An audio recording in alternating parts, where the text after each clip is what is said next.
kami buat KKR, ada yang dibaptis. Bayangkan Puji Tuhan. waktu mau dibaptis, mau cari tempat untuk dibaptis nih, tiba-tiba arus sungainya jadi deras sekali. Arus sungainya jadi deras sekali. Jadi sampai pendeta yang baptis dia harus berpegang di pohon untuk.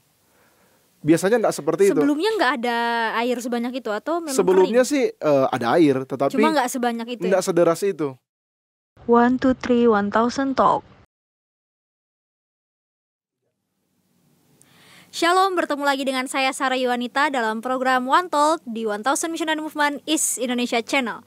Pada saat ini kita kedatangan bintang tamu atau narasumber lebih tepatnya. Tapi sebelum kita ulik-ulik kehidupannya, mari kita bersatu di dalam doa. Bapa yang di surga, pada saat ini kami akan memulai program kami. Kiranya Engkau boleh menuntun acara kami dari awal, pertengahan hingga akhir, sehingga itu semua hanya untuk kemuliaan nama-Mu saja. Terima kasih Bapa, dalam nama Yesus, amin. Amin. Oke, mungkin ini dia narasumber kita pada saat ini. Mungkin Kak boleh kenalkan dulu ke teman-teman yang ada di rumah. Oke. Terima kasih. Nama saya Karvo Suot. Saya mengikuti pelatihan 1000 Missionary di tahun 2014. Nah, itu angkatan ke-18. Angkatan yang ke-18 ya. Angkatan ke-18. Kira-kira sudah berapa tahun jadinya jadi senior missionary nih? Berarti kalau in 2022 berarti kurang lebih 8 tahun ya. Udah lumayan Cukup udah, lama. Udah legend juga ya. Oke. Tapi belum beruban kan. Aktivitas hari ini atau aktivitas biasanya apa? Saat ini saya puji Tuhan dalam pelayanan sebagai seorang pendeta di salah satu jemaat di daerah Conference Minahasa di wilayah Ratahan, Jemaat Nataan. Oke. Ya, jadi mau tanya-tanya nih, boleh kan? Boleh, Ulik-ulik boleh. nih kehidupan khususnya dalam pelayanan. Iya. Jadi kan waktu itu ikut pelatihan misionaris di angkatan ke-18. 18. Oke. Sebelumnya memang ada komitmen atau tiba-tiba dapat hidayah kayak harus ikut misioneri gitu. Atau bagaimana? Jadi itu kan angkatan 18 tahun 2014 ya. Saya sudah pernah mau untuk ikut 1000 ketika baru tamat SMA tahun 2008. Jadi memang ada komitmen sebelumnya ya? Iya, ada Oke, komitmen oke. sebelumnya. Tetapi waktu itu pas datang di tahun 2008 itu kebetulan saya sekolah di SLA. Jadi kalau mau ke sini cuma jalan kaki. Iya. Masih pakai seragam SMA nih. Gitu kan? Tapi waktu itu ada aturan, nggak tahu sekarang. Aturannya kalau baru tamat SMA belum bisa join. Waktu itu. Waktu itu. Jadi akhirnya saya kuliah. Selang beberapa tahun kuliah hampir melupakan sih komitmen untuk mau join. Ya seperti itu. Tapi akhirnya ya ada cerita-cerita tertentu sehingga pada akhirnya Tuhan arahkan untuk boleh join 1000 Missionary. Sempet nggak ada konflik atau dalam artian ada pergumulan-pergumulan yang terjadi sebelum join 1000 Missionary? Yang mungkin kayak contoh orang tua kayak nggak boleh ngapain ikut itu gitu. Udah lulus SMA mending kuliah aja. Itu lulus SMA bukan? Atau setelah kuliah? Oh setelah. Jadi Setelah sudah kuliah tamat akhirnya. ya. Iya. Nah ada nggak sih kayak ngapain ikut misioneri kan sudah sarjana gitu kan? Ngapain ikut misioneri? Pernah nggak ada kata-kata seperti itu atau memang diizinkan saja begitu? Puji Tuhan waktu itu saya diizinkan. Oh jadi nggak ada apa ya kayak Justru ada masalah yang pada akhirnya mengingatkan saya bahwa saya pernah berkomitmen. Oke. Berarti puji Tuhannya nggak ada, intinya lancar juga ya Tuhan Iya, kasih lancar. izin itu. Oke. Nah setelah dilatih, sebelumnya apa tahu konsep pelatihan dari pergerakan ini atau tidak? Atau pas tiba-tiba, karena ada beberapa yang pas datang kaget kan jenis pelatihan. Iya. Oh jadi kayak gini saya baru tahu. Oh kalau tahu begini saya mending gak usah ikut dan lain sebagainya. Pernah nggak kepikiran kayak gitu? Atau memang sebelumnya udah tahu? Karena kan tadi dibilang SMA-nya di sebelah kan gitu. Sedikit tahu, tetapi ketika ada di dalam ternyata ada hal yang ternyata seperti ini ya, gitu kan. Kebetulan adik saya cukup aktif dalam salah satu ministry yang disponsori oleh 1000 ya, Gate Ministry. Oh Gate Ministry. Jadi saya juga agak cukup bisa melihat lah oh ini teman-teman dari 1000 seperti ini. Tapi kalau pelatihannya kan secara detail tidak terpublikasi Iya. terlalu ini ya, terlalu detail ya. Jadi pas ada di dalam ada hal-hal tertentu yang bikin kaget sih. Oke. Tapi Puji Tuhannya puji bisa Tuhan, bisa dilaluin ya, dilewati. begitu. Oke, nah setelah dilatih selama 7 minggu, pastinya banyak dong kayak pelajaran-pelajaran yang ya Tuhan kikis memang baik-baik. Ada nggak karakter apa yang kira-kira Tuhan ubahkan ketika di pelatihan? Karena kan kebanyakan ya waktu saya juga dilatih, ketika saya marah, Tuhan kasih ingat bahwa ayo rendah hati dan lain sebagainya. Pernah nggak merasakan hal itu yang ternyata Tuhan kikis secara perlahan ketika mengikuti pelatihan? iya, ada hal-hal yang cukup apa ya dikatakan, sebenarnya mungkin saya nggak sadari itu. Tetapi ketika ikut pelatihan, ternyata saya baru sadar bahwa banyak hal yang penting yang Tuhan perlu untuk ubahkan, yang waktu kita nggak ikut pelatihan kita nggak tahu apa itu. Mungkin seperti begini ya, seperti alam bawah sadar kita nggak nampak jelas di depan kita. Oh, ada masalah-masalah apa dalam diri kita yang mungkin buat kita cemas atau gelisah ataupun terganggu dalam kehidupan sosial, keluarga begitu kan. Yang paling mendasar sih yang saya lihat, kita pada waktu itu diajarkan untuk boleh menerima orang lain. Tentu kalau menerima orang lain kan cetakannya sebenarnya Tuhan menciptakan orang lain dan kita itu sama ya. Artinya ketika kita biasa ndak nerima orang lain, berarti juga sebenarnya kita lagi ndak menerima keadaan kita sendiri begitu kan. Jadi waktu pelatihan kan banyak nih kita waktu itu kayak sekitar 37 di sekitaran itulah angkatan 18. Angkatan genap biasanya banyak memang sih. Iya, cukup banyak. Lalu dari waktu itu belum ada kampus Medan kan. Jadi dari seluruh penjuru datang.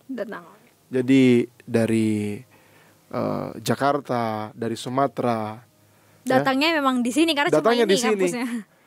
Jadi dari segi budaya saja kita udah, belum lagi dari segi umur, latar belakang pekerjaan, pendidikan. Ada yang baru di tahun itu sudah bisa nih diterima yang baru tamat SMA. Jadi ada yang baru tamat SMA, ada yang sudah kerja, sudah kuliah di strata pendidikan yang cukup tinggi. Jadi memang random. Dan untuk menerima itu ya memang tidak cukup 7 minggu, tetapi paling tidak saya melihat kita sudah mulai untuk melihat, oh ternyata dunia kita itu tidak sesempit di mana kita ada sebelum kita join gitu loh. Oke. Oke, terima kasih nih sudah mau kasih tahu tentang masa-masa pelatihan ya. Nah, sekarang kalau boleh tahu waktu itu ladang penginjilannya di mana? Di Nusa Tenggara Timur, Pulau Sumba, khususnya Sumba Timur di Desa Lailunggi. Oke, waktu pertama dengar itu ada nggak kayak gimana ya desanya begitu? Iya. Pasti kan bertanya-tanya kan karena belum pernah. Betul. Oke, jadi bisa nggak mungkin bisa dijelaskan di teman-teman atau kasih pengalaman lah bagaimana ternyata Tuhan itu kasih mukjizatnya ketika di sana. Dan kalau boleh juga kasih tahu kondisinya pada saat itu di ladang penginjilan itu seperti apa sehingga mungkin teman-teman di rumah bisa membayangkan juga ya bahwa ini di NTT kan, di Sumba. Mungkin bisa tolong berikan kesaksian itu buat teman-teman yang ada di rumah. Oke, terima kasih. Kalau sekarang Sumba sudah lumayan terekspos secara nasional kan? Karena banyak tempat wisata yang ya cukup eksotis lah di sana yang masih sangat alami asli begitu. Tapi waktu itu kita jarang dengar Sumba kalau di TV. Tapi kalau sekarang saya lihat sudah banyak. Jadi waktu pergi ke sana, saya mengambil sebuah kesimpulan setelah saya di sana bahwa ini memang berkat yang Tuhan berikan untuk saya, untuk partner saya ya. Jadi di situ perpaduan antara bagaimana saya dengan partner saya yang dia beda umur jauh dari dia baru tamat SMA, saya sudah selesai kuliah, kemudian saya dari Sulawesi, dia dari Papua, gitu kan. Saya yang ya tidak terbiasa dengan lingkungan medan yang cukup berat di pedalaman, dia biasa, begitu kan. Jadi mungkin ya staff memikirkan lah hal seperti itu kan. Ketika sampai di sana ada satu perbedaan ya, kalau di Sulawesi, di Manado, ketika musim hujan ada panas. Ketika musim panas masih ada hujan turun sesekali.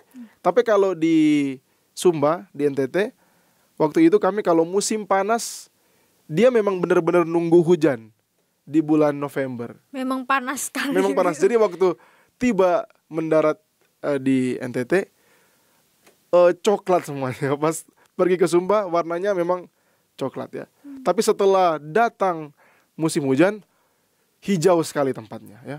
Jadi waktu kami sampai jadi saya sampai di NTT di Kupang bulan Oktober atau September kalau tidak salah. Kami cukup lama menunggu sampai berangkat. Hampir sebulan kayaknya di kampus. Jadi agak penasaran bagaimana keadaannya. Sampai di sana di Kupang kami harus menyeberang kira-kira 28 sampai 30 jam pakai kapal feri sampai di Kabupaten Sumba Timur, ibu kotanya Waingapu. Dari situ kita tidak bisa naik kendaraan selain truk untuk ke mission field yang di Desa Lelunggi. Jadi itu kemungkinan desa paling ujung yang ada di Pulau Sumba Timur dan harus pakai truk karena medannya kita melewati hutan ya. Jadi kadang-kadang ada sungai dan kita harus mungkin nggak separah harus jalan kaki, tapi hanya itu hanya bisa naik truk. Di tempat itu tidak ada listrik. Sinyal juga nggak ada pasti. Sinyal tidak ada. Kadang dapat tempat yang ada sinyal, tapi jarang sekali gitu. Kalaupun mau charge HP ataupun nonton TV, kita harus pakai genset seperti itu. Jadi mungkin itu gambaran keadaan di mission field saya. Oke. Ada nggak sih mujizat yang Tuhan kasih waktu itu? Entah di lawatan kah atau entah di pelayanan ya, pokoknya gitu. Saya pada waktu itu bersama dengan partner hampir di akhir pelayanan kami membuat KKR kan. Namun sebelum membuat KKR itu kami tinggal di salah satu anggota di desa yang lain, namanya desa Palanggai, Waimalumbung. Jadi kita berpindah sedikit ke desa yang lain dan ternyata di desa itu sudah diberikan satu lahan sebesar 1 hektar untuk dibangun gereja. Salah satu karakteristik di Pulau Sumba itu mereka masih banyak yang memelihara berhala ya. Yang namanya ateis gitu ya? Enggak, kepercayaan nenek moyang. Okay. Jadi kayak ada kayu di depan rumah yang dinamakan katoda dan situlah mereka kalau meminta hujan mereka bawa. Jadi kayak Tuhannya mereka. Iya gitu. Tapi banyak yang sudah jadi Kristen tapi masih memelihara itu, gitu ya, masih memelihara itu. Kemudian ada juga satu lagi adat di sana, mereka belum bisa kawin resmi kalau belum genap hartanya, kayak hewan. Ya, jadi mereka harus kumpul hewan. Yang dua budaya ini kan cukup kontras dengan kita di Kristen kan. Yeah. Tetapi mereka merasakan ada solusi di dalam Yesus gitu. Tetapi waktu yang singkat sulit bagi mereka untuk meninggalkan itu kan. Jadi banyak yang jujur saja sudah Kristen, bahkan sudah, tetapi masih memegang itu. Mereka masih memelihara berhala dan di rumah mereka ada istri yang belum dinikahi. Bahkan ada yang sudah punya sampai cucu gitu. Kayak kumpul kebo gitu gak sih? Iya, tapi di situ justru mereka kalau mereka mau nikah secara adat nggak bisa. Kalau belum tergenapi hartanya. Belum tergenapi. Sampai akhirnya kami buat KKR, ada yang dibaptis. Bayangkan waktu mau dibaptis, mau cari tempat untuk dibaptis nih, tiba-tiba arus sungainya jadi deras sekali. Arus sungainya jadi deras sekali. Jadi sampai pendeta yang baptis dia harus berpegang di di pohon untuk, biasanya enggak seperti itu. Sebelumnya nggak ada air sebanyak itu atau memang Sebelumnya kering? sih ada air, tetapi Cuma nggak sebanyak itu. enggak sederas itu. Terus kami tunggu orang itu, dia seperti ada pergumulan di dalam perjalanannya untuk sampai ke tempat itu. Tapi malam sebelumnya bapaknya sudah mimpi Mimpi apa kira-kira? bahwa anaknya akan menerima kebenaran. Tapi bapaknya itu belum menerima kebenaran. Bapaknya sudah menerima kebenaran. Oh sudah. Oh jadi Sudah. memang anaknya yang belum. Anaknya Ya? yang belum. Oke. Gitu kan. Setelah itu kami melanjutkan kan. Jadi ini hari itu ada peletakan batu pertama untuk gereja itu. Ada 2 acara. Peletakan batu pertama dan pencabutan berhala di rumah salah satu anggota. Kata orang, kalau berhala itu mau dicabut, akan ada bencana yang jadi di kampung itu. Oke. Saya kembali, sudah lama sih tidak menyaksikan ini. Tetapi pada waktu itu pendeta-pendeta dari daerah pun datang. Kami TSPM, puji Tuhan, apa yang mereka takuti. Jadi ini orang ini pun sudah siap terima resiko kan? Siap terima resiko. Dan yang kami saksikan ketika berhala itu dicabut, ada batu yang diletakkan untuk membangun gereja. Itu sih sebuah hal yang menurut saya luar biasa ya. Ketika ada sesuatu yang sudah dipegang, yang pada akhirnya diruntuhkan oleh terang Kristus, Tuhan meletakkan dasar yang lain di tempat itu. Dan akhirnya saat ini mereka punya satu bangunan untuk mereka beribadah di tempat itu. Kalau boleh tahu waktu itu Tuhan kasih berapa jiwa pada saat itu? Pada waktu itu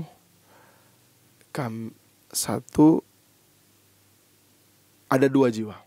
Puji Tuhan. Puji Tuhan ada Di 2 tempat jiwa. yang seperti itu ya. Di tempat yang Maksudnya seperti mereka itu. kebanyakan masih percaya dengan Tuhannya nenek moyang kan. Iya.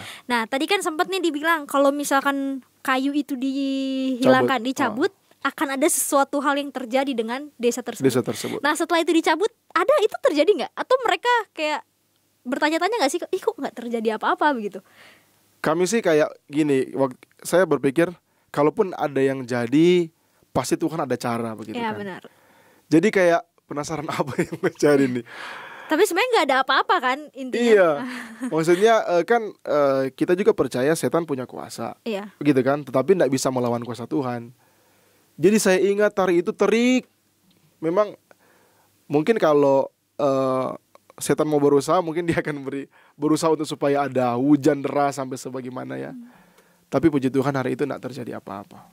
Berarti itu sebenarnya mengingatkan mereka juga bahwa ya kuasa Tuhan itu sebenarnya lebih besar kan, Iya, daripada kuasa Tuhan lebih besar. hal-hal yang seperti itu. Bahkan sampai bisa berdirinya gereja di tempat kayu yang Jadi kayunya dicabut di rumah, gerejanya dibangun di desa itu tapi bukan di rumah itu. Oh, bukan di rumah itu. Tapi di desa itu pada akhirnya ada gereja. ada gereja yang bisa dibangun. Wow, luar biasa. Gitu. Nah, setelah sudah mengalami kan perjalanan iman seperti itu ya dengan Tuhan, bahkan dengan hasil yang menabur benih seperti itu, Tuhan berikan hadiah lah ibaratnya kan, 2 jiwa menerima kebenaran firman Tuhan. Dan ada satu lagi saya lupa. Oke. Jadi kami membangun sekolah Advent pertama di pulau itu. Jadi tujuannya sih waktu itu saya waktu pelatihan sempat dengar satu kutipan bahwa ketika masuk di satu ladang, sebenarnya yang harus direncanakan pertama bukan gereja. Kalau tidak klinik, sekolah ya. Karena itu tanpa isu kan. Kalau klinik atau sekolah kan, identitasnya ya pendidikan dan kesehatan. Tidak ada identitas keagamaan yang terlihat. Jadi yang ada di benak saya justru gimana caranya nih mau bangun sekolah. Dan puji Tuhan pada waktu itu kita cari murid sebelum ada gereja ini. Dan ada sekolah. Jadi sekolah dulu ya baru gereja. Iya, sekolah dulu. Dan saya dengar dulu sudah pernah direncanakan membangun sekolah di kota, di ibu kota kabupaten. Tetapi cukup alot perdebatannya. Justru dibangunnya pada akhirnya di desa nih. Setelah dibangun di desa, saat ini sekolah di desa itu ditarik ke kota. Jadi pada akhirnya dengan adanya sekolah di desa, di kota pun rencana yang sudah lama mereka pikirkan akhirnya terrealisasi dan terjadi seperti itu. Oh, puji Tuhan sekali ya. Jadi bukan hanya dari segi gereja aja, Iya. tapi sekolah pun pertama dibangun di tempat itu ya. Sekolah Advent pertama. Nah, waktu Sekolah Advent pertama bukan sekolah pertama. ya, maksudnya sekolah Advent pertama Iya, di kalau sekolah udah kampung ada di itu. sana Oke, aja. oke. Sekolah Advent pertama Di yang ada pulau di itu. pulau tersebut. Oke, dan waktu datang di tempat itu, pernah nggak sih ada konflik dengan masyarakat di sekitar, khususnya ketika mereka dengar tentang Advent gitu ya? Pernah nggak? Atau memang ditutup identitas sebagai seorang misionaris atau sebagai seorang Advent gitu? Di desa itu, khususnya di desa Leong sudah ada Advent. Oke.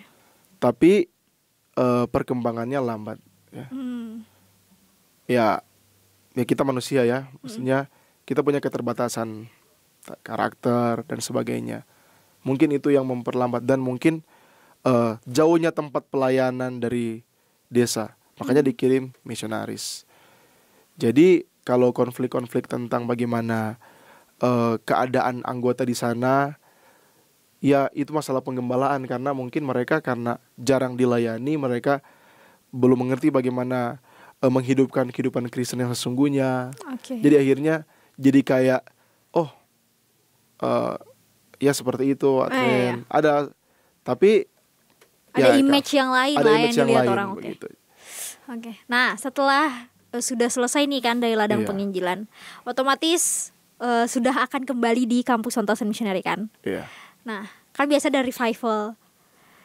Kalau boleh tahu waktu itu di angkatan 18 revivalnya berapa lama? Revivalnya Satu minggu. 1 minggu. Oh, berarti 1 minggu. sama ya, berarti Iya, sama. 1 minggu. Oke, kan otomatis pulang dong ke kampus. Iya. Dan akan mengikuti revival. Setelah 1 minggu di revival kan pulang ke rumah masing-masing. Iya. Sempet gak kepikiran kayak aduh sudah mau ditamatkan nih. Kan yang biasanya kalau di kampus ada aturan, bahkan di ladang penginjilan juga ada aturan yang dibuat oleh staff kan, dikontrol lah seperti itu kan, kayak Iya. bagaimana meditasi Alkitab dan lain sebagainya begitu. Nah tapi ketika di revival ada yang kepikiran, aduh saya ternyata sudah mau ditamatkan dan akan kembali ke ladang penginjilan yang sesungguhnya. Sempat nggak kayak rasa khawatir, aduh jangan sampai nih balik lagi di hal yang dulu-dulu, atau pernah nggak ada kayak kekhawatiran seperti itu? Coba ingat-ingat dulu ya. Tapi Pak, sesungguhnya itu terasa sih Oke. ketika udah sudah di ladang penginjilan yang sesungguhnya ya. Memang pada waktu selesai pelatihan, saya masih dipanggil untuk 2 bulan membantu jadi din di Medan. Oke. Tapi 2 bulan itu, setelah itu kan memang harus Balik benar-benar- lagi kan? Iya, jadi kemudian ke kota yang agak besar untuk cari pekerjaan, namun pada akhirnya lanjut kuliah, dan memang kekhawatiran itu terasa sekali. Oke. Sampai saat ini pun kita masih saya percaya teman-teman misionari, Ya, ami-ami yang lain juga ada pasti. yang lain, itu salah satu pergumulan yang, karena kita kan udah tahu idealnya kayak gimana kan. Iya, iya. Kita sudah tahu idealnya kayak gimana. Jadi ada konflik batin, tapi saya rasa itu alami, supaya kita, kalau kita tidak rasa seperti itu, seakan-akan kita tidak bergantung lagi pada Tuhan. Iya. Merasa diri, oh udah cukup kok kayak gini, saya udah rohani, saya sudah seperti itu. Oke. Jadi, nah, jadi kan sudah nih ditamatkan dan jadi din di kampus Medan angkatan yang pertama ya? Angkatan pertama. Angkatan yang pertama, dan kembali lagi ke ladang penginjilan yang sesungguhnya. Nah, berarti ketika mengingat, kan ini berarti ketika saya tanya seperti ini kayak throwback kan, langsung 8 tahun Iya, lumayan. baru dikulik lagi kan ini. Nah, kira-kira ada gak sih pesan-pesan yang mau disampaikan mungkin untuk orang-orang muda yang akan lihat program ini, lebih khususnya bukan hanya untuk misionaris ya, tapi untuk seluruh orang muda saja. Kira-kira ada gak sih pesan-pesan yang mau disampaikan khususnya di zaman yang seperti ini? Oke. Saya ingat setelah beberapa tahun ikut 1000, Ya. dan seperti setiap kali mau bertemu dengan orang, ada kerinduan untuk ajak join. Ya. Karena apa namanya, yang ada di pikiran saya, ini kesempatan yang saya pun tidak pernah pikir-pikir. Tapi kepikir. Bukan, maksudnya, tapi ketika mendapatkan ini kayak jadi hadiah yang tidak pernah bisa dibayar kan. Jadi seperti bersemangat, ayo join. Tapi lama kelamaan saya diajarkan Tuhan untuk melihat bahwa Tuhan punya rencana-rencana yang unik setiap orang ya. Ya. Jadi ketika contohnya saya bertemu dengan adik saya dan beberapa orang-orang terdekat, ketika mereka bilang mau join 1000, saya bilang kalau itu rencana Tuhan, pasti Tuhan akan buka jalan ya. Karena kadang apa yang saya alami belum tentu orang itu alami, dan apa Benar rencana sekali. Tuhan untuk saya belum tentu itu rencana Tuhan untuk orang lain. Tetapi kalau saya mau katakan apa yang Tuhan izinkan saya rasakan di 1000 itu, dan saya melihat pelayanan saya saat ini di jemaat, saya pikir saya bilang ke teman-teman bahwa kalau saya tidak ikut 1000 missionary, banyak masalah mungkin yang saya akan buat di jemaat. Dengan karakter saya yang contoh, saya selesai saya langsung ikut pelayanan ke jemaat, mungkin ada banyak hal yang belum diubahkan dalam diri saya. Jadi saya akhirnya sadar, dulu saya bertanya-tanya kenapa Tuhan harus membelokkan jalan saya setelah kuliah. Saya dapat masalah, kemudian pada akhirnya belum bisa melanjutkan untuk mencapai hal-hal tertentu dalam hidup saya. Saya bertanya-tanya kenapa sih harus ikut 1000, harus ikut, ya saya sempat ikut Healing Way dan sebagainya. Baru Tuhan buka jalan dalam pelayanan di pengembalaan. Nah, saya bertanya-tanya, namun setelah saya ada dalam pelayanan, saya melihat beraneka ragam karakter orang yang saya pikir, wah, seandainya nih dulu saya udah di jemaat, Pasti nggak bakal kayak gini. karena apa yang saya lihat di jemaat ada nih di partner saya dulu, ada nih di teman-teman saya di angkatan 18, di angkatan yang pertama, anak-anak saya. Jadi waktu itu, ternyata ini rencana Tuhan. Ternyata ini rencana Tuhan. Setelah 8 tahun, saya, berarti dulu saya sempat berpikir bahwa mungkin ini kebetulan aja saya ikut 1000 missionary, ya cuman aji mumpung. Cuma gitu. emosi sesaat Emosi. kali gitu. Saya lihat, wah, ini sebuah benang merah yang Tuhan rencanakan. Oke, puji Tuhan sekali. Oke, pertanyaan terakhir sebelum kita tutup program ini. Apakah untuk melayani itu harus mengikuti pelatihan 1000 missionaries? Menurut kakak saja begitu. Apakah melayani itu harus ikut pergerakan dulu baru dibilang oke, kamu melayani Tuhan, atau bagaimana? Kalau singkat ya tidak ya. Oke. Bukan harus. Ya. Ya, tapi salah satu cara. Kalau ada alternatifnya, salah satu cara. Tapi ya tetap ya harus berdoa. Oke. Tanya Tuhan, apakah ini? Gitu ya. Oke, karena kan kadang ada orang yang suka bilang, ya melayani itu sebenarnya di mana aja, nggak harus ikut pergerakan ini dan lain sebagainya begitu. Jadi mungkin setiap tamu yang saya tanya atau narasumber, saya selalu tanya hal ini dan jawabannya memang beda-beda. Dan memang itu bisa menjadi kekuatan untuk teman-teman di rumah juga, bahwa ya memang nggak harus tentang nggak harus join juga. Tapi sebagaimana seperti anak kecil kan baru belajar jalan dituntun kan. Ya, begitu. Jadi mungkin Kakak Carvo juga boleh sampaikan untuk orang-orang muda yang mungkin bisa menguatkan, dalam artian kayak ayo jangan, ya zaman kan seperti ini. Kira-kira apa yang harus dilakukan oleh orang-orang muda? Ya. Saya mengingat satu ayat tema waktu kami pelatihan ya. Ayub 42 ayat 1 dan 2. Intinya adalah, aku tahu Tuhan sanggup melakukan segala sesuatu dan tidak ada rencananya yang gagal. Ini kan ungkapan Ayub di paling akhir perjalanan hidupnya. Dia sudah menderita, menuduh Tuhan, menuduh orang lain toh. Tapi pada akhirnya di ujung perjalanannya mungkin sama kayak yang saya lihat. Wah, dulu saya pikir Tuhan itu seperti ini, kenapa dia buat ini orang. Tapi pada akhirnya saya ingat ayat itu, pelatihan kami di Natalia Makado, Din Wilson Sianipar, kemudian koordinator Memlistio.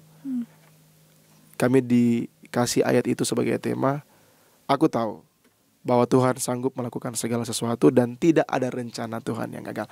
Dan kalau rencana Tuhan itu adalah salah satunya bergabung dengan 1000 missionary,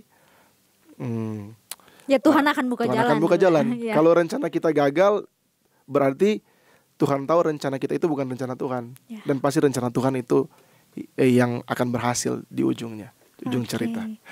Dan mungkin untuk teman-teman di rumah yang bertanya-tanya apa sih sebenarnya misionaris itu. Jadi semua orang sebenarnya kan seorang misionaris. Oke, Jadi betul. jangan pikir oh kalau mau jadi misionaris harus gabung di 1000 Missionary.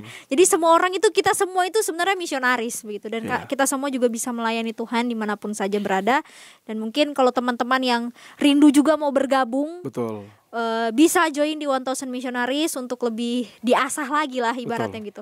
Yang merasa mungkin teman-teman, ya saya nggak layak, masa lalu saya seperti ini seperti itu. Tuhan nggak pernah lihat sebenarnya masa lalu kita semua begitu, bahwa Tuhan akan ajarkan dan Tuhan akan menolong. Mungkin seperti tadi Kak Karvo juga, selama pelatihan Tuhan akan kikis itu secara perlahan dan ada jalan Tuhan yang terbaik yang akan Betul. Tuhan Amin, berikan. amin.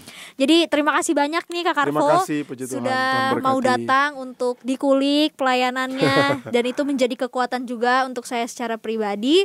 Dan untuk teman-teman yang ada di rumah dan siapapun yang melihat video ini, jangan lupa di like, di komen, di subscribe, dan jangan lupa pencet tombol bell supaya kalau misalkan ada notifikasi masuk nih tentang video-video, teman-teman gak akan ketinggalan. Dan jangan lupa juga follow seluruh akun sosial media kampus 1000 Missionary Movement East Indonesia. Jadi sebelum kita tutup, mari kita bersatu dalam doa. Bapak yang di surga, terima kasih banyak karena Tuhan telah menuntun program kami pada saat ini. Dan terima kasih untuk kekuatan yang Engkau telah berikan kembali kepada kami melalui kesaksian bahkan pengalaman hidup yang telah disampaikan oleh Kak Karvo. Ya. Kiranya itu semua boleh menjadi kekuatan kita semua untuk lebih setia dan lebih memandang kepadamu. Terima Amin. kasih Bapak, dalam nama Yesus kami berdoa dan mengucap syukur. Amin. Amin. Terima kasih, Tuhan Terima Yesus kasih. memberkati. Tuhan berkati.